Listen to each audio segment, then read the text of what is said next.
الحمد لله وحده والصلاة والسلام على من لا نبي بعده أما بعد فأعوذ بالله من الشيطان الرجيم بسم الله الرحمن الرحيم وهو الذي أنزل من السماء ماء اور وہی ہے جس نے اتارا آسمان سے پانی یعنی بارش برسائی فَأَخْرَجْنَا بِهِ نَبَاتَ كُلِّ شَيْءٍ پس ہم نے نکالا اس پانی کے ذریعے ہر قسم کی جڑی بوٹیاں فَأَخْرَجْنَا مِنْهُ خَضِرًا پس ہم نے نکالا اس سے سبزہ یعنی درخت اور پھل اور میوے نخرج منہ حبا متراکبا ہم نکالتے ہیں اس سے دانے تہے بتہے وَمِنَ النَّخْلِ مِن طَلْعِهَا قِنْوَانٌ دَانِيَةٌ اور کھجوروں کی شاخوں سے جھکے ہوئے اس کے گچھے وَجَنَّاتٍ مِّنْ أَعْنَابٍ وَالزَّيْتُونَ وَالرُّمَّانَ مُشْتَبِهًا وَغَيْرَ مُتَشَابِهٍ اور انگوروں کے باغات اور زیتون اور انگوروں کے باغات ملتے جلتے ہوئے وغیرہ متشابہ اور نہ بھی ملتے جلتے ہوئے پیدا کیے انظروا الى ثمره اذا اثمر وینعه اور دیکھو ان کے پھلوں کی طرف جب وہ پھل دینے لگتے ہیں اور ان کے پکنے کی طرف ان فی ذالکم لآیات لقوم یؤمنون بے شک اس میں البتہ نشانیاں ہیں ان لوگوں کے لیے جو ایمان رکھتے ہیں وَجَعَلُوا لِلَّهِ شُرَكَاءَ الْجِنَّ وَخَلَقَهُمْ اور انہوں نے اللہ کے لیے جنوں کو شریک بنا لیا حالانکہ اللہ نے ان کو پیدا کیا ہے وَخَرَقُوا لَهُ بَنِينَ وَبَنَاتٍ بِغَيْرِ عِلْمٍ اور گھڑ لیے اس کے لیے بیٹے اور بیٹیاں بغیر سمجھے سبحانہ وتعالی عما یصفون وہ پاک ہے اور بلند ہے ان باتوں سے جنہیں وہ بیان کرتے ہیں صدق اللہ العظیم۔ کل کی آیتوں کے اندر اللہ رب العزت نے ایک تو قیامت کے بھی دلائل بیان کیے اور ایک اپنی توحید کے بھی اللہ نے وہ دلائل بیان کیے تھے، اور آج کی ان دو آیتوں کے اندر اللہ رب العزت نے مزید اپنی توحید کے دلائل پیش کیے، یعنی اس کائنات کو میں اللہ اکیلے بنانے والا ہوں، یہ اللہ اس بات کو ثابت کر رہے ہیں۔ فرمایا دیکھتے نہیں ہو وہی اللہ جس نے آسمان سے پانی برسایا، بارش برسائی۔ فرمایا بتاؤ تو صحیح اللہ کے علاوہ اور کون ہے کہ جو ہواؤں کو چلائے، بادلوں کو جمع کرے اور پھر بادلوں کے اندر پانی بھر دے، پھر قطرہ قطرہ اور بوند بوند زمین کے اوپر برسائے۔ میں کسی کی یہ مجال نہیں ہے، میری مخلوقات میں سے کوئی ثابت کر کے مجھے اللہ کہتے دکھاؤ، کوئی فرشتہ، کوئی نبی، کوئی ولی، کوئی پیر، کوئی شہید، کوئی اچھا کوئی برا آدمی، کوئی دکھاؤ تو صحیح کہ جو ہواؤں کو چلا کر بادلوں کو بنا کر پھر ان میں سے بارش برسا دے۔ کئی دفعہ بارشیں کئی مہینوں تک نہیں ہوتی اور لوگ ترستے رہتے ہیں بارش کے لیے، لیکن کہاں گئے اللہ کہتے ہیں ان کے وہ مشکل کشا جو میرے علاوہ بارش کو برسا دیں، لیکن کوئی نہیں ہے۔ تو اللہ کہتے ہیں وہی اللہ جس نے آسمان سے بارش برسائی فَأَخْرَجْنَا بِهِ نَبَاتَ كُلِّ شَيْءٍ پس ہم نے نکالا اس پانی کے ذریعے ہر قسم کی نباتات کو، جڑی بوٹیوں کو۔ تو اللہ کہتے ہیں فَأَخْرَجْنَا ہم نے نکالا، ہم اللہ اپنی طرف منسوب کر رہے ہیں، میرے ساتھ اور کوئی نہیں ہے، میرا کوئی شریک نہیں ہے، کہ بارش بھی برسائے، ہواؤں کو بھی چلائے، بادل بھی بنائے، اور فرمایا کہ پھر ان کے بارش کے ذریعے پھر زمین سے ہر طرح کی نباتات، جڑی بوٹیاں وہ پیدا کر دے۔ فرمایا میرے ساتھ اور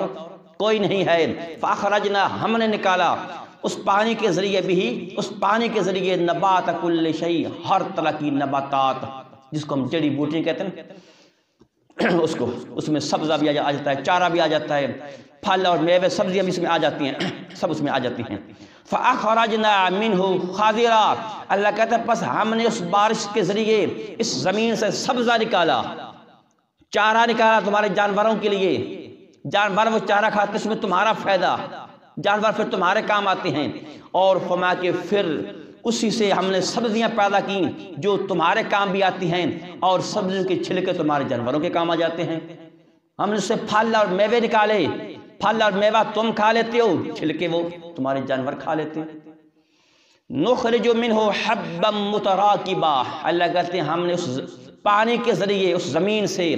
تہ بتائے دانے نکالے، تہ بتائے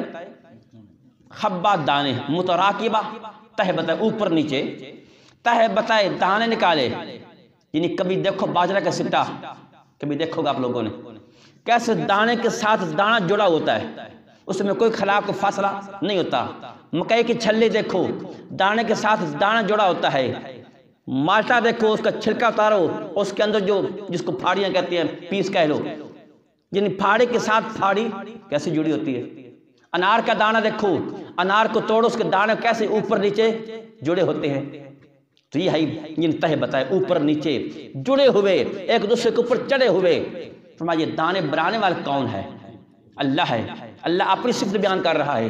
اللہ اپنے اکیلے صفت بیان کر رہا ہے۔ اللہ کہتا ہے میرے ساتھ اور کوئی میرا شریک نہیں ہے کہ جو ان دانوں کو وہ پیدا کر دے۔ تو فرمایا کہ وَمِنَ النَّخْلِ مِن طَلْعِهَا قِنْوَانٌ دَانِيَةٌ، فرمایا دیکھو کھجوروں کے خوشوں سے، طلعها جس کو ہم کہتے ہیں شاخ، اس کو طلع کہتے ہیں عربی میں، شاخیں کو، اور کھجوروں کی شاخوں سے، ٹہنیوں سے، قِنْوَانٌ دَانِيَةٌ جھکے ہوئے اس کے گچھے ہیں، دانیہ جھکے ہوئے، قنوان گچھے۔ کبھی آپ نے کھجور کا درخت دیکھا ہوگا، اس کے اوپر پھل لگا ہوا دیکھا ہوگا، یعنی بڑے گچھے کھجور کے اوپر کھجور چڑھی ہوئی ہے، بڑے بڑے موٹے گچھے کھجور کے لٹکے ہوتے ہیں پھلوں کے۔ کبھی دیکھا آپ نے؟ نہیں دیکھا تو آج کل اس کو قلب موسم ہے، میں نے کہا لگے ہوتے ہیں، کچے پکے پھل ہوتے ہیں آج کل میں، کیونکہ وہ ذرا درخت ہوتا ہے اونچائی پہ تو نظر ذرا کم پڑتی ہے، تو جو درخت ذرا نیچے ہوتا ہے وہ ہر بندہ دیکھ لیتا ہے۔ تو فرمایا کہ کھجور کے شاخوں سے قنوان دانیہ جھکے ہوئے پھل، جھکے ہوئے کھجوریں، تو فرمایا کس نے پیدا کی؟ میں اللہ نے پیدا کی۔ وَجَنَّاتٍ مِّنْ أَعْنَابٍ، اور فرمایا کہ انگوروں کے باغات دیکھو، انگوروں کا گچھا بھی دیکھو کیسے، یعنی ایک دوسرے کے اوپر پورا اتنا بڑا موٹا گچھا بن جاتا ہے، ایک انار کے اوپر دوسرا تیسرا، کتنے اس میں سینکڑوں اس میں دانے ہوتے ہیں ایک گچھے کے اندر۔ تو فرمایا کہ ان انگوروں کے گچھوں کو بنانے والا، پیدا کرنے والا میں اللہ۔ تو فرمایا کہ وَالزَّيْتُونَ وَالرُّمَّانَ، اور فرمایا کہ زیتون کا درخت دیکھو، کیونکہ یہ جو اکثر جو قرآن مقدس میں جن پھلوں کا ذکر آتا ہے نا، تو یہ چونکہ عرب کے اندر یا عرب کے آس پاس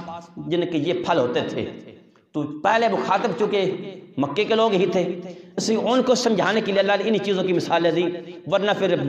جی مالٹے کا ذکر قرآن میں آتا ہے، ہم تو مالٹے بھی کھا لیتے ہیں، سیب کا بھی ذکر قرآن میں کوئی نہیں آئے گا شاید۔ بہرحال چونکہ عرب پہلے کے مخاطب تھے قرآن مقدس کے، تو جو پھل اور جو چیزیں ان کو میسر تھی، ان کے علاقے میں تھی، اللہ نے انہی کا ذکر کر کے ان کو سمجھایا ہے۔ تو فرمایا کہ وَالزَّيْتُونَ، اور زیتون کا درخت دیکھو، اس کا پھل دیکھو، پھر اس سے تیل نکلتا ہے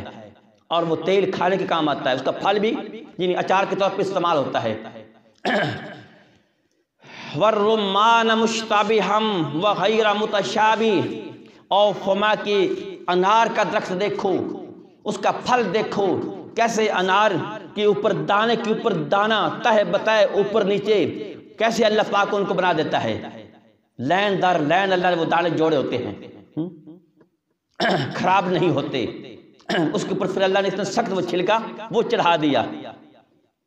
اوپر موٹا چھلکا ہوتا ہے، پھر ان کے اندر اللہ نے پھر بریک تہی بھی وہ چھلکے کی لگائی ہوتی ہے پردے کی، اس کے اندر پھر دانے اللہ نے وہ بھر دیے۔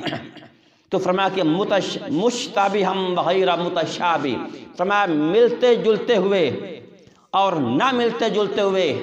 مطلب ان کے ذائقے مختلف بھی ہوتے ہیں اور ذائقے ایک جیسے بھی ہوتے ہیں۔ یعنی پھل جب پک جاتا ہے تو فرمایا اس کے میں مٹھاس پیدا ہوتی ہے، اس کا ذائقہ اچھا ہوتا ہے، لیکن بعض دفعہ پکنے کے باوجود بھی فرمایا کہ ان میں ذرا ذائقہ مختلف ہوتا ہے، کبھی پھیکا ہوتا ہے، کبھی کھٹا نکل جاتا ہے۔ مالٹے بظاہر دیکھو تو سارا پکا ہوتا ہے، اس کا رنگ بھی ٹھیک ہوتا ہے، لیکن ایک مالٹا توڑو گے نا اس کا ذائقہ اچھا ہوگا، مٹھاس والا ہوگا، اور دوسرا مالٹا توڑو تو اس کا کئی دفعہ وہ پھیکا نکل آتا ہے، کھٹا بھی نکل آتا ہے۔ انار بھی ایسے، جن آپ اگر 2-4 دانے لے آتے ہیں تو ایک انار توڑو گے اس کا ذائقہ میٹھا ہوگا، مٹھاس والا ہوگا، یہ دوسرا توڑو بظاہر اسی کی طرح ہے لیکن اس کا ذائقہ مختلف ہوگا، کبھی پھیکا، کبھی کھٹا، کبھی میٹھا۔ یہ مطلب ہے مشتبہ وغیر متشابہ۔ فرمایا ان پھلوں کے ذائقے ملتے جلتے ہوئے، مٹھاس والے، شیرین، کھانے کے قابل، وغیر متشابہ، اور فرمایا کہ مختلف، نہ ملتے جلتے ہوئے، ذائقے نہیں ملتے، فرمایا کہ اس میں کبھی پھیکا پن، کبھی کھٹاس ہوتا ہے۔ تو فرمایا کہ یہ پھلوں کے اندر رس بنانے والا بھی میں اللہ، اور فرمایا کہ پھر ان پھلوں کے اندر ذائقہ اور مٹھاس بنانے والا بھی میں اللہ، کبھی میں پھیکا ذائقہ رکھ دیتا ہوں، کبھی کھٹا، کبھی مٹھاس والا، کبھی کھانے کے قابل، کبھی یعنی کھانے کے قابل نہیں ہوتے۔ تو اللہ کہتے ہیں انظروا الی ثمرہ اذا اثمر وینعہ، فرمایا دیکھو ان کے پھلوں کی طرف، اذا اثمر، جب وہ پھل پھیلنے لگتے ہیں، پھل دینے لگتے ہیں، یعنی پہلے تو وہ ہلکا ہلکا بور سا ہوتا ہے، کبھی آپ دیکھیں مالٹے کا بور دیکھو، باقی چیزوں کا دیکھو، آم کا دیکھو، بالکل وہ بھرا بھرا ہوتا ہے، جن بورا کی طرح ہوتا ہے۔ فرما کہ پھر آہستہ آہستہ فرما کہ ان کے اندر وہ اللہ پاک وہ کچا وہ پھل بنا دیتا ہے، بیج نما بن جاتا ہے، فرما کہ پھر وہ بڑا ہو جاتا ہے، کچے پھل ہوتے ہیں، تو فرما کہ ان کے کچے پھلوں کی طرف دیکھو، وہ یعنی اور جب پک جاتے ہیں پھر ان کو دیکھو، پھر اس کا نظارہ کچھ اور ہی ہوتا ہے۔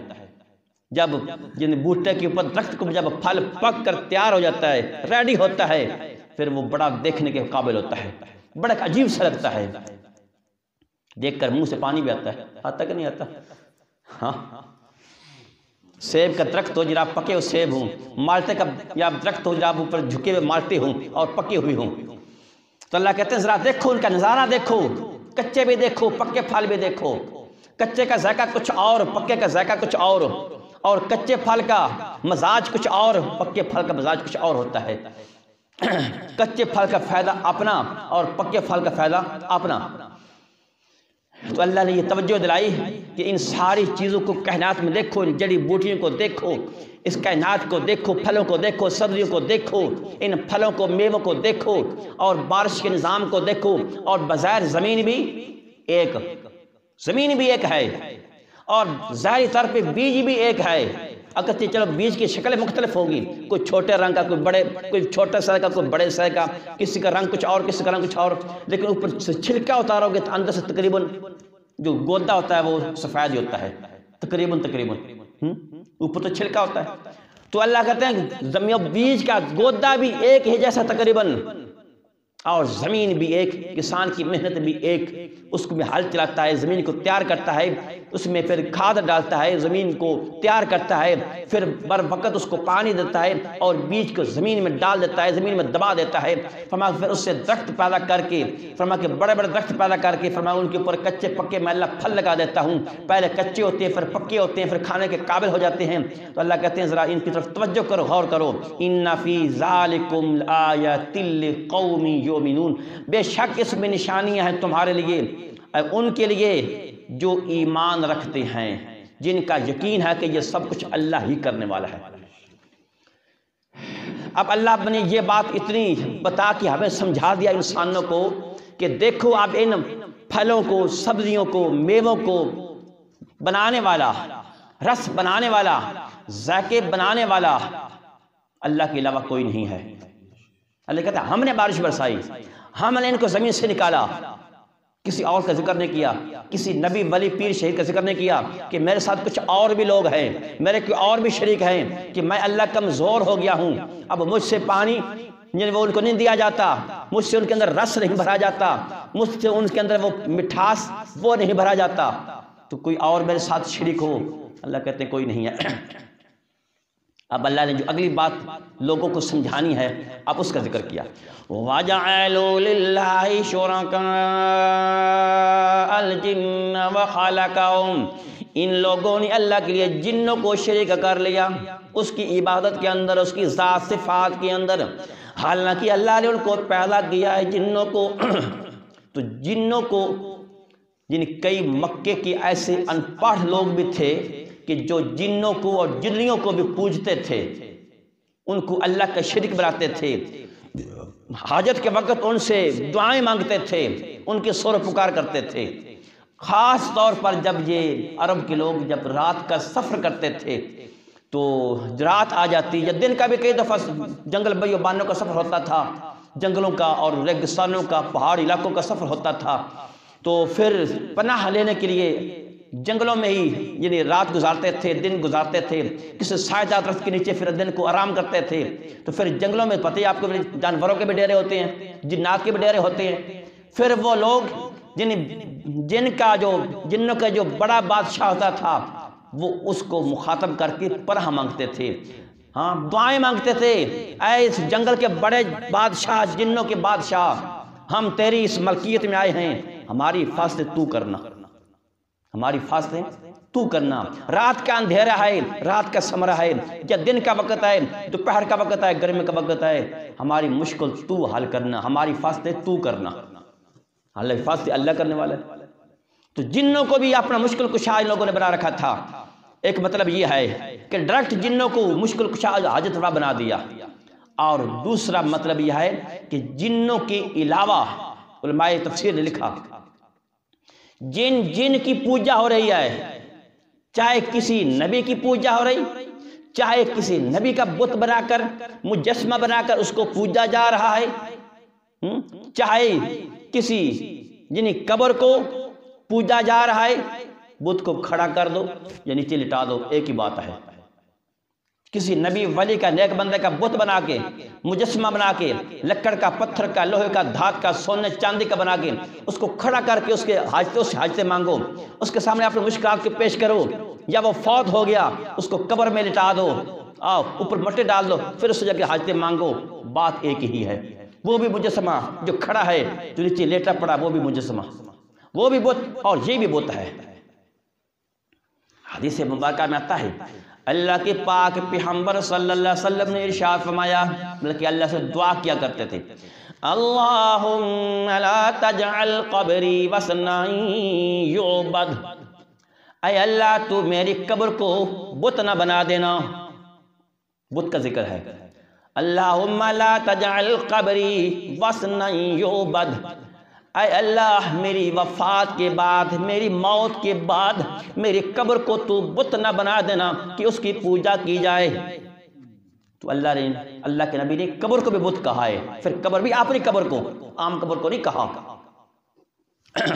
لیکن آج لوگ قبروں کو پوجنا وہ گناہ نہیں سمجھتے، شرک نہیں سمجھتے۔ تو اگر قبر کو پوجنا جائز ہوتا تو سب سے پہلے مدینہ والے کی قبر کو پوجا جاتا، لیکن نہیں، کوئی وہاں پوجا پاٹ نہیں ہے، کوئی وہاں کوئی چڑھاوے نہیں ہے وہاں۔ اگر کوئی وہاں روضہ رسول کے سامنے کوئی ہاتھ کھڑا کر کے دعا مانگے تو حاجی سے پوچھ پھر کیا ان کا حشر ہوتا ہے؟ کیوں جی؟ وہ جو شرطے وہاں کھڑے ہوتے ہیں، ڈنڈے مارتے ہیں، سوٹیاں مارتے ہیں، برا بھلا کہتے ہیں، ہاذا بدعہ، ہاذا بدعہ، یہ بدعت ہے، بدعت ہے، شرک ہے، ہاتھ کھڑا کر دعا بھی مانگنا۔ درود پڑھنے کا ذکر ہے، اللہ کے نبی کے سامنے قبر روضہ کے سامنے کھڑو کہ درود شریف پڑھو، درود کا تحفہ پیش کرو۔ اگرچہ وہ حاجی دعا چاہے اللہ کے نبی کے لیے دعا کر رہا ہے، مغفرت کی دعا کر رہا ہے اور درجات کی بلندی کے لیے دعا کر رہا ہے، لیکن دیکھنے والا تو یہی کہے گا یہ ان سے مانگ رہا ہے۔ تو حکم بھی یہی ہے کہ کسی قبر کے سامنے کھڑے ہو، قبرستان میں جاؤ تو ہاتھ کھڑا کر کے میت کے حق میں دعا نہ مانگو، دیکھنے والا کوئی سمجھے گا یہ میت سے مانگ رہا ہے، اگرچہ اس کے لیے صاف ہے، وہ میت کے حق میں دعا مانگ رہا، اللہ تو اس کو معاف کر دے، اللہ تو اس کی بخش فرما، اللہ تو اس کے درجات کو بلند فرما۔ لیکن دیکھنے والا گزرنے والا یہی کہے گا بھئی یہ تو قبر والے سے مانگ رہا ہے کہ نہیں ہے؟ تو اس لیے قبرستان میں جائیں، عام قبر بھی ہو تو ہاتھ کھڑا کرنے کی کوئی ضرورت نہیں ہے، اللہ ہاتھ کھڑا کیا بغیر بھی اللہ دعائیں سن لیتا ہے۔ ہاتھ نیچے رکھو، ان کے لیے بخشش کی دعا کرو، اللہ تو ہمارے اس میت کو، ہمارے اس فلاں رشتہ دار کو اللہ تو معاف فرما دے، اللہ تو اس کے بخشش فرما، اس کے مغفرت فرما، اللہ تو اس کے درجات کو بلند فرما۔ ہاں، تو اس لیے چاہے قبر کو کوئی پوجے، چاہے کوئی مجسمہ بنا کر پوجے، بات ایک ہی ہے۔ تو جنات کو یہ شریک کیا اللہ کی علاوہ، جن کی پوجا ہو رہی ہے، یہ پہلے ہوتی تھی اور آج ہو رہی ہے، چاہے سورج کی پوجا ہو، چاہے چاند کی پوجا ہو، چاہے ستاروں کی پوجا ہو، چاہے کسی مجسمے کی پوجا ہو، چاہے کسی بے جان دھڑ اور جسم کی پوجا ہو، چاہے کسی قبر کی پوجا ہو، چاہے کسی قبر کا طواف ہو، اللہ کے علاوہ جس کی عبادت کی جا رہی ہے، جس کی نیاز دی جا رہی ہے، یہ سب عبادت شیطانی عبادت ہے، یہ مطلب ہے۔ اگر اللہ کی عبادت ہے تو وہ اللہ کی حکم ہے، اللہ کی بندگی ہے۔ اگر اللہ کے علاوہ کسی اور کے لیے کی جا رہی ہے، چونکہ وہاں اللہ کا حکم نہیں ہے، پھر وہاں طریقہ شیطانوں کا ہے۔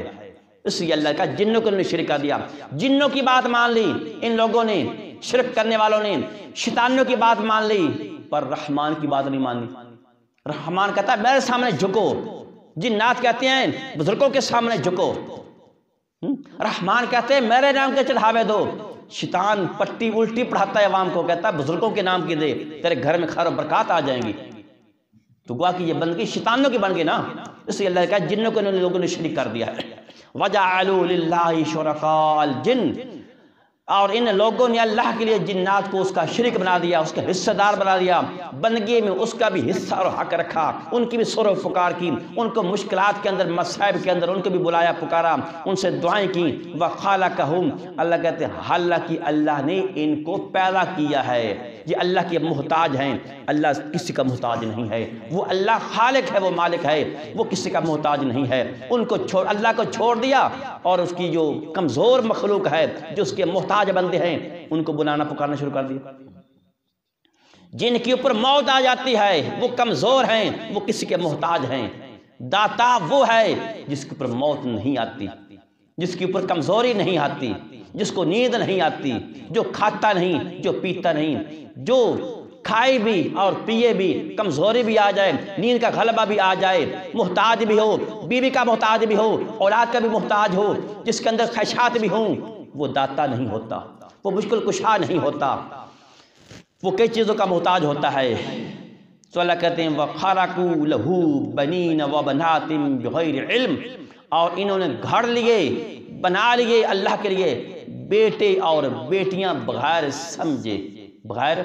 سمجھے۔ علم سے مراد قرآن مقدس، یعنی قرآن مقدس کا تو یہ حکم نہیں ہے کہ تم رب کے لیے بیٹے اور بیٹیاں بنا لو۔ یعنی عیسائیوں نے اللہ کے نبی عیسیٰ علیہ السلام کو رب کا بیٹا بنا دیا، یہودیوں نے اللہ کے نبی عزیر کو رب کا بیٹا بنا دیا، وہ ان کی پوجا کرنے لگ گئے۔ عیسائیوں نے اللہ کے لیے یعنی اپنے پیغمبر عیسیٰ ابن مریم کو رب کا بیٹا بنا کر اس کی پوجا شروع کر دی۔ حالانکہ ابھی تک وہ زندہ ہے، لیکن اس کا مجسمہ اور بت بنا کر عیسائی اس کو پوجتے ہیں۔ تو ابھی تک وہ زندہ ہے، تو گوا کہ زندہ کی بھی پوجا ہو رہی ہے، اور فرشتوں کو رب کی بیٹیاں بنا دی۔ فرشتوں کو مکے کے لوگ کہتے ہیں فرشتے رب کی بیٹیاں ہیں، اللہ کے فرشتوں کو کسی نے آج تک دیکھے نہیں ہے سوائے اللہ کے نبیوں کے۔ مطلب قرآن کا حکم نہیں ہے، یہ قرآن کا طریقہ نہیں ہے کہ اللہ کے علاوہ رب کی مخلوق کو پوجنا، ان کی بندگی کرنا۔ تو فرما کے بغیر قرآن کے اپنی خواہشات پہ چلتے ہیں، جنوں کے کہنے پہ چلتے ہیں، تو فرما کے رب کے ساتھ دوسروں کو شریک کر دیا۔ فرشتوں کی سور و پکار کرتے تھے، فرشتوں کی بھی بت بنائے ہوئے تھے مکے والوں نے۔ تو قرآن مقدس میں اللہ پاک نے 22ویں پارے میں سورہ سبا ہے، اس کا غالباً آخری رکوع ہے، وہاں اللہ پاک نے فرمایا کہ میں جس دن سب کو جمع کروں گا، لوگوں کو، انسانوں کو، فرشتوں کو، فرمایا پھر میں اللہ فرشتوں سے پوچھوں گا بتاؤ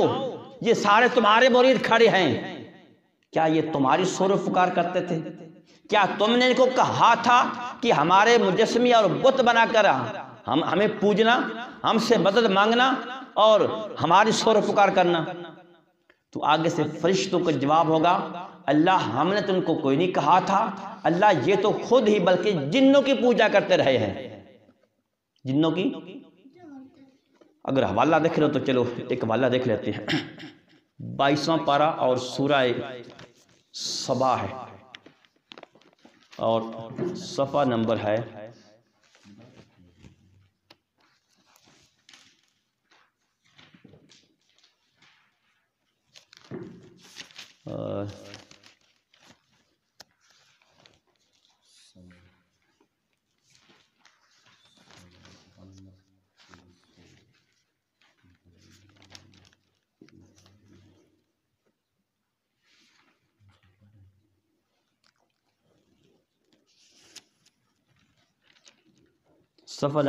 391، صفحہ نمبر 391 پہ دوسری لائن ہے، ملا جی؟ دوسری لائن جہاں سے آیت شروع ہوتی ہے وَيَوْمَ يَحْشُرُهُمْ جَمِيعًا، جس دن اللہ ان سب کو جمع کرے گا، انسانوں کو بھی، جنات کو بھی، فرشتوں کو بھی، یعنی میدان حشر کے اندر۔ ثُمَّ يَقُولُ لِلْمَلَائِكَةِ أَهَٰؤُلَاءِ إِيَّاكُمْ كَانُوا يَعْبُدُونَ، پھر اللہ فرشتوں سے کہے گا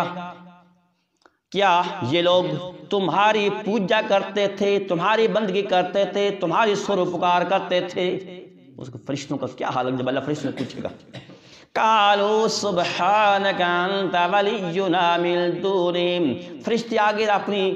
کمزوری بیان کریں گے، اللہ تو پاک ہے شریکوں سے، انت ولینا، تو ہمارا کارساز ہے، اللہ ہم تیرے سامنے جھکتے رہے، اللہ ہم تیرا حکم مانتے ہیں، اللہ تو ہمارا کارساز، تو ہمارا مولا، تو ہمارا دوست ہے، من دونہم، ان کے علاوہ، اللہ ہم نے تو آج تک تجھے چھوڑ کر کسی کو حاجت روا نہیں بنایا، تو ہم کیسے کہہ سکتے ہیں کہ یہ لوگ ہماری پوجا کریں؟ بل کانوا یعبدون الجن، بلکہ یہ پوجا کرتے تھے جنات کی، یعنی جنوں کا حکم ہے، شیطان کا حکم ہے، یہ شیطان کے کہنے میں آ گئے، اس کا حکم مانتے رہے۔ اکثرہم بہم مؤمنون، وہ اکثر ان کے انہی پر یقین رکھتے ہیں، یعنی زیادہ لوگ شرک کرنے والے ہیں، پہلے دور کے اندر بھی اور آج بھی دیکھ لیجئے، آج مسجدیں بے آباد ہیں اور مزار آباد ہیں، مسجدوں میں لوگ کم آئیں گے اور وہاں دیکھو تو لوگ زیادہ ہوں گے، اور یہ بھی دیکھیں وہاں مزاروں کے اوپر بھی مسجدیں بنی ہیں، لیکن وہاں بھی لوگ نماز پڑھنے والے کم ہوں گے اور قبر کے اوپر حاضر لوگوں کی زیادہ ہوگی، وہاں جا کر پتہ نہیں کیا کیا لوگ کریں گے اور کیا کیا نہ کریں گے۔ اللہ شرک سے ہماری حفاظت فرمائے۔ چلو ایک واقعہ میں آپ کو سناتا ہوں جب وہاں ہوتا کیا ہے درباروں کے اوپر۔ ابھی میں یہ پرسوں جب شادی پہ گیا، ہفتے کی بات ہے، وہاں ہمارے گاؤں کا ایک آدمی تھا، بیٹھے تھے وہاں، اس سے مجھے اپنا واقعہ سنایا گا، وہ سارے ساتھی بیٹھے تھے، کہتا ہے جی قاری صاحب میں ایک دفعہ راولپنڈی گیا، تو ایک میرے ساتھ اور بھی میرا دوست تھا، ہم ویسے گھومنے کے لیے نکل پڑے، چلو جا کہیں جاتے ہیں گھومتے ہیں، تو کیا دیکھا آگے وہ امام بری کا دربار آ گیا، وہ پہاڑی سے نیچے آئے، کہتا ہے کئی 100 سے کچھ زیادہ کم از کم سیڑھیاں ہوں گی جو ہم اتر کے نیچے گئے تھے، پہلے پہاڑی کے اوپر چلے پھر نیچے سے دربار کے نیچے آئے، تو کہتے ہیں کافی وہ کھلا کمرہ تھا امام بری کا، ہم اندر چلے گئے تو وہاں قبر تھی اور اس کے اوپر بڑے بڑے 2-3 گلے، بڑے بڑے موٹے تالے لگائے ہوئے، وہ اس کے سرہانے گلے پڑے تھے، اور آگے وہ سارے جو مزور اور ملنگ جو بیٹھے وہ بیٹھے تھے، کہتے فی الحال تو کوئی عوام نہیں تھی، پھر کہتا ہے کچھ تھوڑی دیر کے بعد ایک بزرگ آدمی آیا، ماشاءاللہ اچھی خاصی داڑھی رکھی ہوئی تھی، تو گاڑی پہ آیا اور اس کے ساتھ ایک اس کی بیوی تھی اور ایک اس کی بیٹی، ایک اس کی بہو، ایک چھوٹا سا بچہ اٹھایا ہوا تھا، وہ آگے بیٹھ گئے، اب ہم بھی دیکھ رہے ہیں، ہم تو تماشا دیکھنے کے لیے گئے، وہاں تک کیا ہے، تو اب ہم نے تھوڑی دیر بعد گزری تو کیا دیکھا، اب انہوں نے وہ جناب بچہ اپنی ساس کو پکڑایا، تو اس کی بہو کا وہ بیٹا تھا، بوتا تھا اس آدمی کا، اب انہوں نے دھماڑ ڈالنے شروع کر دی ان دونوں بچیوں نے، اور کہتا ہے یقین جانو کار صاحب کپڑے ان عورتوں نے ایسے ڈالے ہوتے کہ وجود اندر سے نظر آتا تھا، اتنا باریک لباس پہنا ہوا تھا، وہ دوپٹے بھی اتار دیے اور جب دھماڑ ڈالنے شروع کر دی،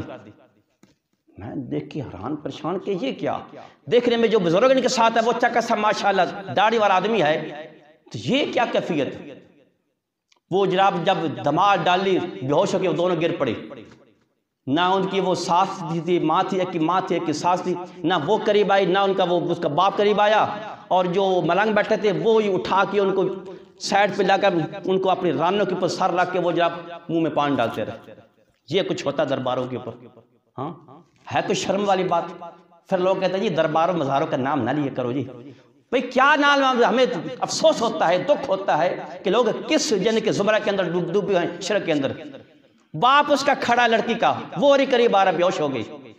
ماں اس کی کھڑی ہے، وہ رہی قریب آئی، وہ جو ملنگ بیٹھے تھے جو بھنگی نشئی وہ اٹھا کے ان کو اپنی رانوں کے اوپر ان کا سر رکھ کے اور منہ میں پانی ڈال رہے ہیں، ہاں ان کو وہ ہوش لانے کے لیے کچھ جو دبا رہے ہیں۔